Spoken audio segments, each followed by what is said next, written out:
Bonjour à tous, bienvenue sur 8BTS MCO. Aujourd'hui, on se retrouve sur le club pour pouvoir réviser ensemble. On va réviser notamment aujourd'hui le tableau d'antériorité des tâches. Si vous voulez devenir membre du club 8BTS MCO, il suffit juste de venir sur le club et de cliquer sur ce lien devenir membre et après vous pourrez choisir la formule qui vous intéresse le plus. Pour avoir accès à l'ensemble du contenu, toutes les vidéos, tous les cours, tous les exercices, etc. Toutes les explications sont à l'intérieur. Ou sinon, le deuxième lien en description, ce sont mes fiches de révision qui sont aussi très bien pour préparer votre diplôme. On va aller du coup dans le management d'équipe puisqu'on va parler de planification des tâches, puisqu'on va voir le tableau d'antériorité des tâches. Donc c'est le thème numéro 3, gérer un projet commercial. Et ensuite, vous retrouvez toutes les vidéos qui sont en lien avec la gestion de projet, dont la planification des tâches. Et là, vous voyez comment réaliser un tableau d'antériorité. Donc, j'ai fait un cours complet là-dessus. Donc, aujourd'hui, on va voir ça. Bien sûr, après, vous avez accès du coup au cours avec d'autres pages du cours. Il y a le PERT, le Gantt, du coup, le tableau d'antériorité, tous les enjeux de la planification. Donc là, vous avez des liens vers toutes les parties du cours qui sont intéressantes à connaître. Bon, allez, c'est parti, on va voir le tableau d'antériorité des tâches, comment le comprendre. C'est un exercice que vous pouvez avoir pendant votre situation de management. On peut vous donner par exemple ce tableau d'antériorité en annexe et vous allez devoir à partir de ce tableau faire de la planification par les diverses méthodes qui existent, donc le Gantt, le PERT, et puis il existe d'autres méthodes aussi de planification, les deux étant les principales. Donc soit on vous donne ça, donc il faut apprendre à le comprendre, comment interpréter ce tableau, ou on peut vous demander de le faire également. C'est un peu plus rare, mais ça peut arriver. Alors déjà, pourquoi est-ce qu'on va faire un tableau d'antériorité? Donc on se trouve à ce niveau-là. Donc il y a plein d'objectifs différents pour faire un tableau, donc il y a plein d'enjeux. Déjà, ça va être de visualiser l'ensemble des tâches importantes du projet. Comme vous voyez ici, vous avez le listing des tâches. Elles ont un nom alphabétique pour mieux les repérer sur les graphiques qu'on peut faire après. C'est plus facile en les notant comme ça qu'en notant à chaque fois la description complète. Et donc du coup ici vous avez l'ensemble des descriptions des tâches, on va dire les tâches principales du projet. Là en l'occurrence c'était la mise en place d'une réimplantation de rayons sur le rayon des animaux de compagnie que j'avais fait dans mon Super U. Donc voilà, premier objectif de ce tableau-là, c'est déjà d'avoir un visuel sur l'ensemble des tâches. Donc c'est ce qu'on a avec les tâches de A à K. Deuxième chose, ça va être donner un nom à chaque tâche. Donc souvent par des lettres de l'alphabet. Donc au moins on va pouvoir mieux les repérer sur les graphiques, sur le Gantt ou sur le PERT.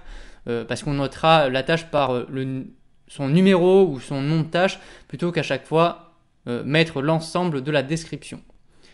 Après, ça permet de connaître la durée de chacune des tâches. Et ça, c'est important. C'est cette colonne-là qu'on a à ce niveau-là. Chaque tâche a une certaine durée qui est estimée. Donc, c'est la durée minimale de la tâche. Quoi qu'il arrive, on sait que la tâche A durera par exemple une journée. La tâche C, c'est la plus importante. C'est la recherche documentaire. Elle durera 10 journées. Donc, ça peut être exprimé en heures, en jours ou en semaines. Ça dépend de l'ampleur du projet. Par exemple, dans le bâtiment, on utilise aussi ces types de tableaux, hein, c'est pas que dans le commerce.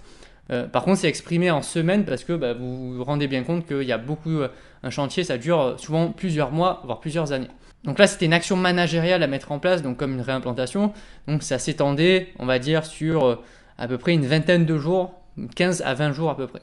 Donc la plus petite durée, c'est 0,25 jours. Donc c'est un relevé des références qui correspond par exemple à 2 heures de la journée. Ensuite, pourquoi on va faire un tableau d'antériorité? Ça va être pour connaître les antériorités de chacune des tâches, puisqu'il faut que certaines tâches soient faites avant que d'autres puissent être réalisées. Cette colonne-là est ultra importante et c'est ça qui va avoir une influence sur nos futurs graphiques. Donc là, par exemple, la tâche A n'a aucune antériorité, donc on sait d'avance, en repérant ça, que la tâche A, ça sera la première tâche à faire, ce qui paraît logique.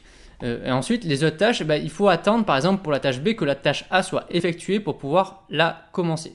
Donc, si on prend du retard déjà dès la première tâche, donc la tâche A, il va y avoir déjà un impact sur la réalisation des prochaines tâches qui nécessitent celle-ci. Donc là, par exemple, la tâche I, choix d'agencement du rayon, on ne pourra la faire que lorsqu'on aura réalisé la tâche H, c'est-à-dire qu'on aura analysé les performances du rayon. Tout ce que je vous ai dit à l'oral, vous le retrouvez bien sûr aussi à l'écrit pour avoir une trace et réviser dessus si jamais vous avez un doute par rapport à ça. Donc là, on a vu le tableau d'antériorité, donc pourquoi est-ce qu'on le fait et comment l'analyser. Maintenant, on peut par exemple se servir de ce tableau-là pour tracer, ça peut être un PERT par exemple. Donc quand vous allez sur le diagramme PERT, vous voyez, je l'ai tracé à ce niveau-là sur l'exemple précédent. Et en fonction des antériorités, on va placer nos différentes tâches. Donc là, vous voyez que la tâche C, B et D, qui démarrent à ce niveau-là, elles ont l'antériorité A. C'est bien ce qu'il y avait dans notre tableau d'antériorité qu'on a vu avant.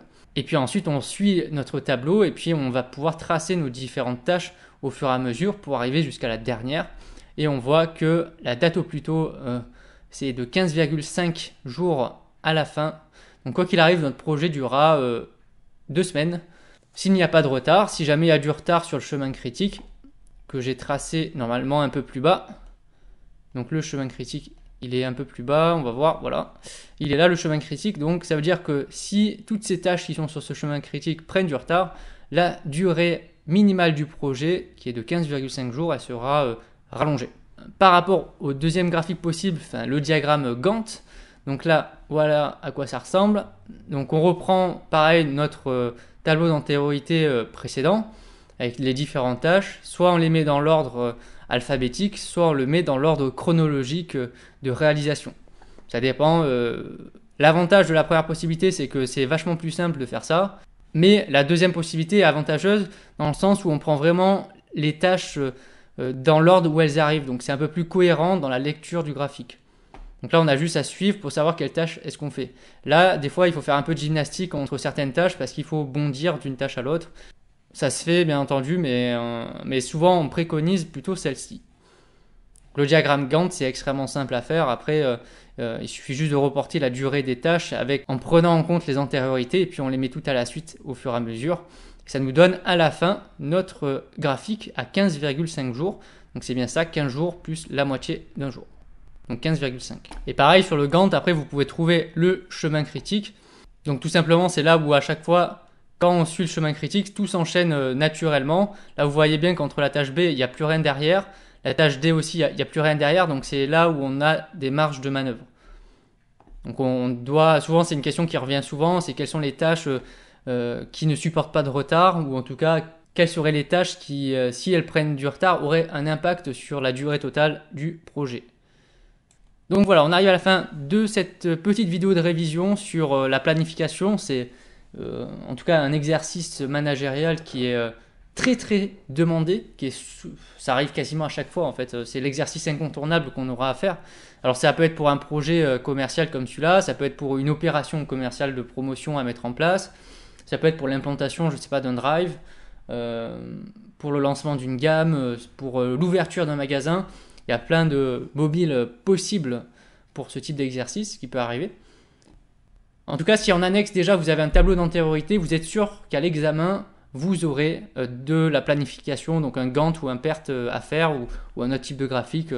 On va terminer cette vidéo. Si ça vous intéresse, n'oubliez pas de devenir membre du club pour avoir accès à l'ensemble du contenu de ce site. L'objectif, bien sûr, du club, c'est un outil d'accompagnement qui va vous aider à vous accompagner dans vos révisions, à vous donner un fil directeur, ne pas être noyé dans la masse d'informations et avoir quelque chose de bien structuré pour être efficace dans vos révisions et dans votre apprentissage.